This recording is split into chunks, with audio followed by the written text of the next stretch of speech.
Tractor ఉన్న రైతులందరికీ నమస్కారం. ఇప్పుడు విత్తనాలు వేసే సీజన్ వచ్చింది కాబట్టి మన అన్నపూర్ణ అగ్రో ఇండస్ట్రీస్ తరపున విత్తనాలు వేసే మిషన్ ప్రత్యేకతల గురించి నేను ఈ వీడియోలో వివరిస్తాను. ఇది వచ్చేసి 9 నాగన్ల విత్తనాలు వేసే మిషన్ అండి, సీడ్ డ్రిల్లర్ అంటారు. మన దగ్గర 6 నాగన్లు, 8 నాగన్లు, 9 నాగన్లు, 11 నాగన్లు విత్తనాలు వేసే మిషన్లు అందుబాటులో ఉన్నాయి. ప్రస్తుతం ఇది వచ్చేసి కంప్లీట్ ట్రెండింగ్ లో ఉందండి. ఈ మిషన్ వచ్చేసి complete full SS model. SS model అంటే ఇంకా మళ్ళీ ఎస్ఎస్ అని చెప్పి మళ్ళీ ప్లాస్టిక్ పెట్టుబడి లేదు, ఫుల్ ఎస్ఎస్. ఇది ఎస్ఎస్ఏ, ఈ విత్తనాలు పోయే డబ్బా ఎస్ఎస్ఏ. ప్లాస్టిక్ మనం కింద పైపులు పెడతాం కదా, ఇది కూడా ఎస్ఎస్. ఈ పైప్ కూడా ఎస్ఎస్ తోనే ఉంటుంది. ఇది ఫుల్ ఎస్ఎస్ ఉండడం వల్ల ఏంటంటే ఎప్పటికైనా కానీ మనకు చిలుం పట్టే సమస్యలు ఉండవు, అలాగే బొక్కలు పడే సమస్యలు ఉండవు, ఇరిగిపోయే సమస్యలు ఉండవు. బయట మార్కెట్ లో మీరు చూస్తే దీనికి ప్లాస్టిక్ పెడతారు, కొంతమంది ఎస్ఎస్ కూడా పెడతారు. ఆ ఎస్ఎస్ ఏ విధంగా ఉంటాయంటే జస్ట్ రివిట్లు పెట్టుడు, స్క్రూలు పెట్టుడు, జస్ట్ ఏదో అప్పటి వరకు నామకే వస్తుంటది. దాని ద్వారా ఏంటంటే ఈ సీజన్ మంచిగా వచ్చిన కానీ వచ్చే సీజన్ వరకు మొత్తం ఇరిగిపోతుంది. మళ్ళీ 4-5 వేలు పెట్టి కొత్తది కొనుక్కోవాల్సి వస్తుంది. ఇదేంటంటే ఫుల్ ఎస్ఎస్ మోడల్. మీరు సుత్త తీసుకొని కొట్టినా ఏం కాదు, అంత స్ట్రాంగ్ గా ఉంటుంది. ఇది వచ్చేసి సీడ్ కంట్రోల్ షీట్. సీడ్ ఎక్కువ రావాలన్నా తక్కువ రావాలన్నా సీడ్ని ఏ విధంగా కంట్రోల్ చేసుకోవాలని దీన్ని సీడ్ కంట్రోల్ షీట్ అంటారు. ఈ సీడ్ కంట్రోల్ షీట్ కూడా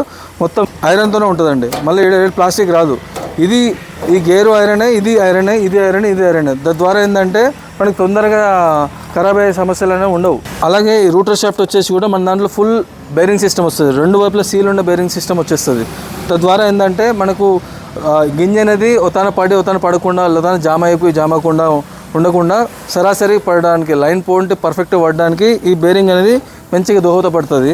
నార్మల్గా మార్కెట్ దొరికే ఏ విధంగా ఉంటాయంటే ఇది వచ్చేసి ప్లాస్టిక్ బుష్లు ఉంటాయి. ప్లాస్టిక్ బుష్లు ఫస్ట్ సీజన్ మంచి నడిచినా కానీ సెకండ్ సీజన్ అనేది అస్సలు పనే చేయవు, జామ్ అవుతూ ఉంటాయి, ఒక్కోసారి ఇరుక్కపోతూ ఉంటాయి. అలాగే విత్తనం బలిగిపోయే సమస్యలు అనేది ఎక్కువ ఉంటాయి.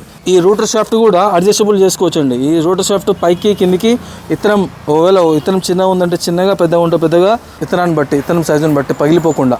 మార్కెట్లో దొరికే అన్ని రకాల సీడ్లు ఏ ఉన్నా సరే కానీ, అది ఏ కంపెనీ అయినా కానీ, మంచిదైనా చెడ్డదైనా, నాణ్యమైనదైనా, నాసిరకమైన ఏదైనా కానీ, ఏవైనా కానీ 40 కిలోల కెపాసిటీతోనే వస్తాయి ఈ ట్యాంకులన్నీ.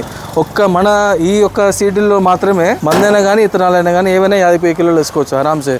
అలాగే ఇంకోటి ఏంటంటే ఇందులో మీటర్ కూడా వస్తుంది. ఒక ఎకరంలో ఎన్ని విత్తనాలు పడ్డాయి, ఒక ఎకరంలో ఎక్కువ పడ్డాయి, ఒక ఎకరంలో తక్కువ పడ్డాయి అని ఒక్కోసారి ఆ నిష్పత్తి తెలుసుకోవడానికి ఇక్కడ మనకు మీటర్ కూడా సింపుల్గా అందుబాటులో ఉంది.